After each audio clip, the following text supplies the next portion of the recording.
I'm Jean. As I stood in my kitchen, listening to my husband, David, whistling off-key as he headed upstairs to wash up, I couldn't help but think about the events that had led me to this moment. The smell of his favorite meal filled the air, but his lips on my cheek felt like a stranger's. I knew that in 2 weeks, his world would come crashing down, and right now, he was none the wiser. Earlier that day, there was a soft thud as the laundry basket hit the floor. I stared at the young woman on my doorstep. She was around 22, with a head of beautifully curled red hair and a trendy maternity outfit that accentuated her 6-month baby bump. In her delicate hands, she tightly held a manila folder, as if it were a shield in a battle. "I'm sorry, what did you just say?" I asked, even though I'd heard her clearly. "You need to pay for your husband's baby," she repeated slowly, as if I were incredibly dense. "Since you control all the money in your marriage, David can't support us properly. That has to change." I let out a short, sharp laugh that made her flinch. "You'd better come in," I said, stepping aside. "We don't want the neighbors to overhear this." She hesitated for a moment, clearly not expecting the invitation. But then her confidence returned, and she strutted past me, her high-heeled shoes clicking on the polished wooden floors. I had refinished these floors myself while David was out fishing with his friends. "Can I get you something to drink?" I asked, leading her to the living room. "Water? Tea?" "The blood of the woman whose life you're ruining," she replied. I just smiled and said, "Water's fine then." She missed the sarcasm completely. While in the kitchen, I took my time to process what was happening. I'd been married to David for 10 years, and now I found out he was having an affair, and his mistress was pregnant and demanding money from me. What she didn't know was that I'd been noticing David's suspicious behavior for months. The unexplained absences, the secret credit cards, and the mysterious charges on our joint accounts. I'd hired a private investigator 3 months ago. The folder in my closet was filled with enough evidence to destroy him in court. I returned to the living room with 2 glasses of water, and my phone was secretly recording in my pocket. "So," I said, sitting down in my favorite armchair. "Tell me exactly what you think I owe you." She opened the folder with a flourish and spread out credit card statements on the coffee table. "These are all the expenses David has paid for me and the baby. Prenatal care, maternity clothes, and the baby furniture for my apartment. It's almost $25,000. $25,000? I repeated, looking at the statements. My name was on these cards, joint accounts I'd naively agreed to. "And you think I should pay these because?" "Because you control everything," she leaned forward, her voice rising. "David told me how you make him ask for permission for every purchase and how you monitor all the accounts. He had to open these cards just to take care of his child." "His child?" I said softly. "Are you sure it's his?" Her face turned red. "How dare you?" "I dare because you're in my home, demanding my money for a baby you claim my husband fathered." "I think it's reasonable to ask for certainty," I replied calmly. She pulled out a prenatal paternity test. I examined it carefully, noting the lab, the date, and David's name. It seemed legitimate. "Are you satisfied?" She snapped. "Getting there. Tell me, what's your name?" "Lily," she said. "Lily Anderson." "Well, Lily, how long have you been seeing my husband?" 7 months, she said proudly, as if the length of the affair made it more acceptable. 7 months. While I was taking care of my father who had a heart attack, while I was sleeping in the hospital waiting room, while I was planning his funeral, my husband was starting an affair. "And he promised to leave me for you?" Her silence was my answer. "Let me guess," I continued. "He said he couldn't leave because I control all the money. That divorce would ruin him financially. That he needed time to figure things out." "He's trapped," Lily insisted. "You've made him completely dependent on you. It's financial abuse." I laughed genuinely this time. "Oh, honey, is that what he told you?" I stood up and walked to my desk, pulling out a folder of my own. Let me show you something. This is our tax return from last year. Can you find where it shows my income? She frowned as she studied the papers. It shows you made nothing? Exactly. Because I gave up my promising career in marketing 5 years ago to take care of David's sick grandfather. And then my father when he got ill.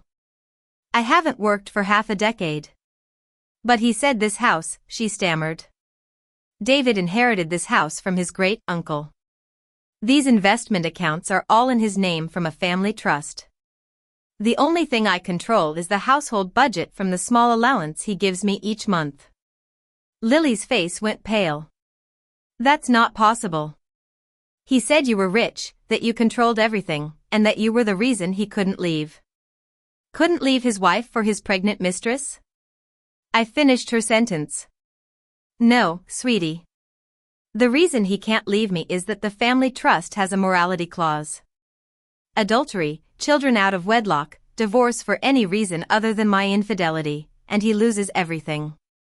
His great-uncle was very old-fashioned. He never mentioned that, she said. Of course he didn't. It's much easier for him to paint me as the controlling shrew keeping him from his so-called true love. Tell me, does he know you're here? She shook her head, looking suddenly young and vulnerable. I thought if I could talk to you, woman to woman. You thought you could intimidate me into paying for your lifestyle, I corrected her. But here's what's going to happen. You're going to leave my house and tell David exactly what you did. And then we're going to have a very interesting conversation. You're going to make me tell him? She looked terrified. Oh, yes. Because if you don't, I'll call the police and report you for harassment and attempted extortion. I've recorded this whole conversation, by the way. This is a one-party consent state. She started to cry, her mascara running down her face. I didn't know. He said you were cruel and controlling. He said you didn't love him and that you were just using him for money. Projection is a powerful thing, I said, handing her a tissue. How old are you, Lily? 22, she replied. 22. You've just graduated from college and are probably starting your first real job, and my 42-year-old husband targeted you. Where do you work? I'm a junior graphic designer at a small advertising firm, she said. The same firm that David's company uses for their marketing campaigns. Of course. Let me tell you what happened. David noticed the pretty new girl at work. He flirted with you, took you to lunch, and told you his marriage was loveless. He said he couldn't leave his controlling wife because she held all the money. But someday, when he figured out how to break free, you'd be together. Lily nodded miserably. Then you got pregnant. Suddenly, he needed to speed things up. But he always had excuses, the economic situation, my father's illness. There was never the right time. So you decided to take matters into your own hands. I just wanted him to take responsibility, she whispered. No, you wanted his wife to take responsibility. And that tells me a lot about what kind of father he'll be. My phone buzzed.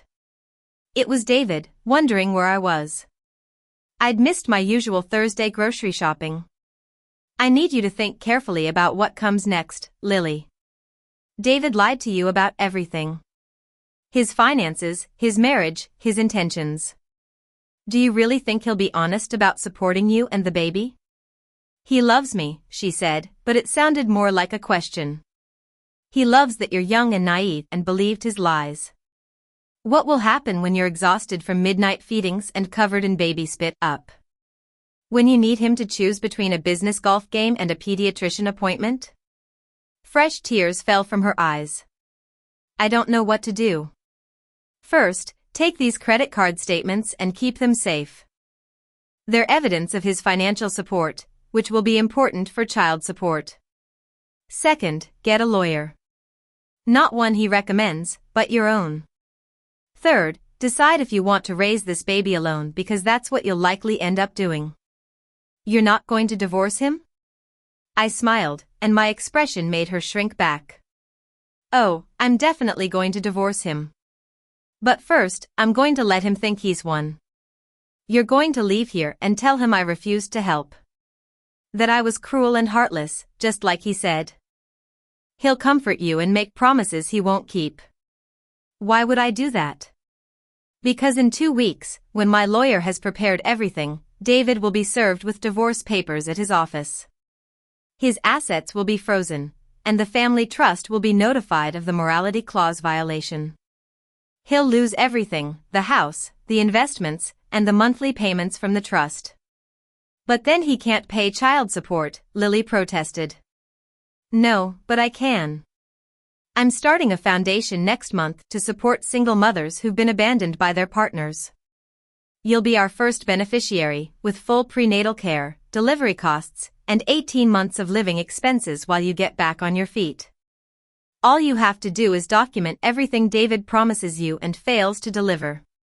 Why would you help me? I tried to destroy your marriage, she asked.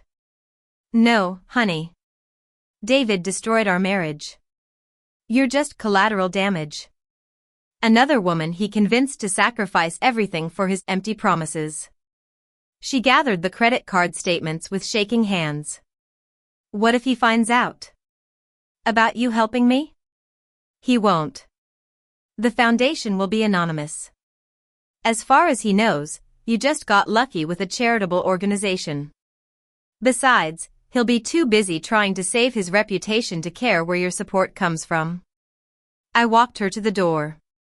This young woman, carrying my husband's child and a folder full of broken promises. For what it's worth, she said quietly. I'm sorry. I believed everything he told me. I thought you were the villain. We all want to believe we're the heroines of our own stories, I replied.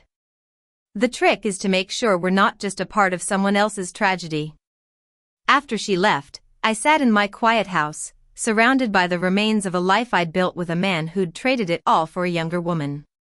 The laundry was still in the basket, wrinkled and forgotten. I'd deal with it later. Right now, I had phone calls to make, a lawyer to update, and a future to plan without a husband who thought I was too stupid to notice the $25,000 in charges on our joint accounts. What David didn't know, what he'd never bothered to learn in 10 years of marriage, was that my father hadn't just left me grief when he died. He'd left me $3 million and a letter that said, "Don't let anyone make you feel small. You're worth more than you can imagine." The money was in an account David knew nothing about, waiting for the day I needed to start anew. That day had finally arrived, announced by a pregnant mistress with an itemized list of my husband's betrayals. By the time David came home that night, I'd moved the money to 3 different accounts, backed up all the evidence to multiple cloud storage services, and made an appointment with the best divorce lawyer in the city. Hey, babe, he called out, dropping his briefcase by the door. Sorry I'm late. A client meeting ran over. No problem, I called back from the kitchen, where I was finishing up his favorite meal. How was your day? Same old, he said, loosening his tie. You know how it is. I did know. Finally, after months of suspicion and weeks of gathering evidence, I knew exactly how it was. Dinner's almost ready, I said, smiling as he kissed my cheek. His lips felt like a stranger's, which, in a way, they were. Why don't you wash up? As he went upstairs, I thought about Lily. By now, she was probably home, crying over her prenatal vitamins, realizing that the father of her child was a fantasy built on lies. But she'd be okay. I'd make sure of it. Not because I owed her anything, but because somewhere out there was the young, trusting woman I once was, believing a charming older man who promised her the world. The timer dinged. Dinner was ready.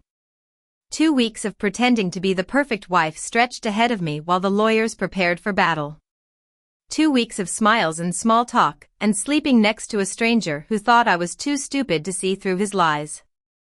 What none of them knew, not David, not Lily, not even the lawyers yet, was that I'd already won.